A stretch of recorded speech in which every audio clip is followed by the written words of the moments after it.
Leading Western IT corporations have increasingly, exponentially, begun to use censorship and opaque mechanisms of influence on their platforms. That is, at first they offered everyone their service. Well, actually, the same thing happened with the dollar. At first, it was offered to everyone as an environment for equal communication. And when everyone responded to it and everyone began to use it, segregation immediately began, and immediately aggressive not competition began, but division into those who are allowed everything, and those who are not allowed anything, and even worse. At first, they adjusted their algorithms, then they began to literally block the truth and information that was inconvenient for them. And then the persecution literally began. We felt it ourselves. Russian mass media, bloggers, accounts of public figures, public organizations represented in the information environment. All those who showed so-called dissent were subjected to political repression in the digital cyber environment. Freedom of expression, democracy, freedom of speech, everything was rejected and forgotten literally overnight. And real Russophobia began. Everyone was subjected to strict censorship, including the Russian Foreign Ministry. The speech of the Minister of Foreign Affairs of the Russian Federation, Sergei Lavrov, one might say, who is one of the indisputable authorities for the diplomatic community due to his experience, knowledge, due to the huge number of initiatives that led to specific results. But his speeches are blocked. Briefings of our official representative are blocked. Press conferences, and so on, which are held in the Ministry of Foreign Affairs are blocked. And we cannot conduct streams on the corresponding Western platforms. Our digital resources were even replaced by fake accounts. Can you imagine this? The embassies of the Russian Federation were replaced by fake accounts, and we tried with great difficulty to reach the headquarters of these platforms and tell them, what are you doing? On your platforms, you legitimize the substitution of sites, theft and banditry. And then our accounts began to simply be added to blacklists, to shadow bans, and much more. And all these processes did not just coincide, but they developed in parallel with the cardinal. And in many ways terrible substitutions occurring in Western societies. A departure from the traditional, truly liberal in the classical sense of the coordinate system, replacement with the liberal dictatorship, with a new normal. And what does the new normal mean? This is not normality, but total censorship of the information field. And, by and large, everything that we have been observing for the last year is a real crusade of Western liberal fanatics against the truth, against common sense, against traditional values. Remember Orwell, George Orwell, his novel 1984. The greatest phrase, which has become in many ways a quote, which many people use. Orwell wrote, that war is peace, freedom is slavery, ignorance is strength. Today, everything he wrote about back then, decades ago, turns out to be reality. It is precisely this reverse side of consciousness that Western elites have adopted as some kind of ideal model. Look at what Western politicians and mainstream media are doing and disseminating today. This is literally a literal implementation of this very quote from Orwell in Digital Realities. Why? Because Orwell understood and foresaw the development of the Anglo-Saxon world well. I will simply remind you who Goebbels grew out of. Goebbels grew out of Chamberlain. We will not develop this further. I think everyone understands what we are talking about. The topic of our session today is related to fakes. One specific example. There will be two, but one example is related to history. This is about, if we speak in such a way as to help the translator, how the same patterns, the same templates, the same methods of action are repeated now. I will give you one specific example. In October 1944, during heavy fighting on German territory, the Soviet army occupied the city of Nemmersdorf for several days. now the village of Mayakovskoye in the Kaliningrad region. After the forced tactical retreat of the Soviet army at that time, German forces entered the city. They were accompanied by propaganda specialists. But why? At that time, it was extremely necessary and profitable for them. At the same time, the head of the NSDAP propaganda department for East Prussia, Karl Gebhardt, entered the city. After 2 days of work by the German fascist propagandist, an article was published in the main Nazi newspaper, which was called the Völkischer Beobachter. An article with the following title: The Fury of the Soviet Beasts. This article described a monstrous story about the allegedly terrible injuries, as it was written there, inflicted on the civilian population of the city of Nemmersdorf by Soviet troops. The alleged horrors and tortures were described in detail. Moreover, the words of witnesses were cited, and so on. After this article, the Third Reich organized a special commission, an international commission. Who headed it?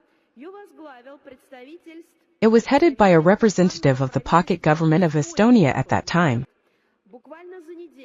Literally in a week,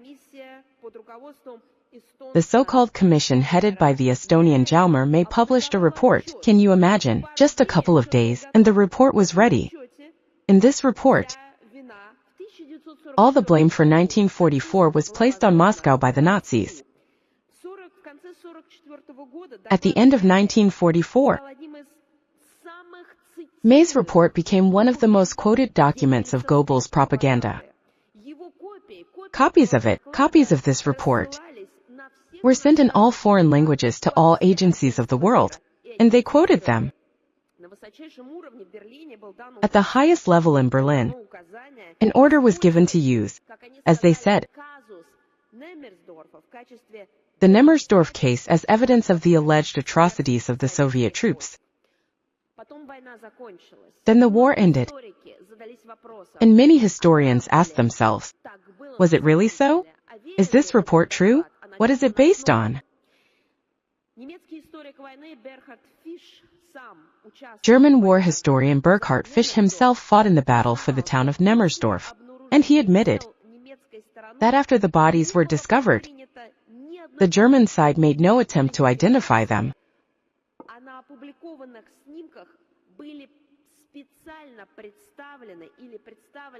And the published photographs showed specially collected bodies of victims from several villages in East Prussia that had no connection to this particular town. They were collected and scattered in Nemmersdorf so that Goebbels' propaganda could later pass it off as a monstrous story of alleged atrocities committed by the Soviet army. In the 21st century, the German Foreign Ministry admitted that everything that was done in 1944 was a global falsification. It was an operation specially carried out by the lieutenant of the Wehrmacht secret field police George Pfeiffer. After that, information about this operation was disseminated internationally through official Berlin. I have given you this monstrous example of a falsification that lasted almost 100 years so that you know that all these patterns are still being used today. Exactly the same thing was done in the city of Bucha. In this city, after Russian troops left it, the streets were filled with, as was said, shot and murdered corpses of people. They were passed off as victims who died at the hands of the Russians. I mean, that all this was attributed to Russian troops, who did not do this. Moreover, before this footage was distributed, the mayor of the city of Bucha gave an interview where he said that the city was living a normal life. Moreover, there was not a single person who, having a mobile phone, the ability to communicate with the outside world, would show that the city was under siege or in a blockade. Nothing like that happened. The mayor of the city did not show any desires, aspirations, or emotions to complain about any outrages and victims. There was not a single message about this, not a single post on social networks, nothing. There were no complaints, audio, video, nothing. After the Ukrainian troops entered there, this terrible story was organized according to the Nemmersdorf principle. For what? Attention. For what was this done? This was done not only to once again denigrate Russia. No, it had a specific goal. They did it in order to disrupt the peace talks, and it was done. Therefore, when we talk about fakes, we must understand that all this is not just like that. It also has global goals, in order to knock a person out of the coordinate system. But each fake information campaign has a specific goal. And the second example. The second round of direct Russian-Ukrainian negotiations has just ended in Istanbul. The same negotiations that were interrupted at the insistence of the British in 2022. And this cruel provocation in the city of Bucha was organized for these negotiations. Now, 3 years later, after a colossal number of victims, horrors, human suffering, all this could have been avoided if there had not been this provocative story then, which began to convince the whole world through massive propaganda of this story in Western social networks, that it was necessary to stop the peace talks. So, the negotiations have resumed. One of the results was that finally, after 3 years, the Russian side received from the Ukrainian side a list of children that the Ukrainian side was searching for, and whom the Ukrainian side had been calling for many years, 3 years, for a long time, allegedly stolen by the Russian Federation. All these years, especially the last year, the Kiev regime had been citing a figure of 20,000 children. This figure was officially disseminated on the platforms of the United Nations, the OSCE, the Council of Europe. Moreover, it was with precise detail 19,000 and several hundred more, and so on. Not once did they provide a list. Exactly the same thing happened with Bucha.